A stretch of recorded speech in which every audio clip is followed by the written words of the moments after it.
Adani, Hindenburg की एक report और अडानी स्टॉक्स के सारे शेयर्स स्वाहा। Adani Enterprises 20% down,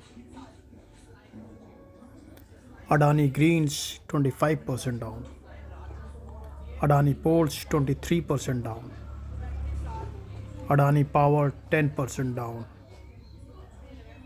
Adani Transmission 26% down, Adani Total Gas 24% down, Adani Wilmar 7% down, Ambuja Cements 27% down, ACC Cement 21% down, NDTV 12% down।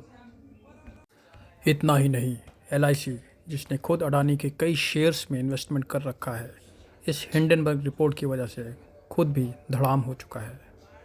LIC के share में 2 दिनों में 5.2% की कमी आई है। इतना ही नहीं, पब्लिक सेक्टर बैंक्स खास तौर से जिन्होंने लोन दिया अडानी को, उनके शेयर्स भी बहुत टूट चुके हैं। उम्मीद करते हैं आप अपना और अपने स्टॉक्स का ध्यान रख रहे होंगे। हमसे जुड़े रहने के लिए इस चैनल को सब्सक्राइब करिए और बेल आइकन ज़रूर दबाइए।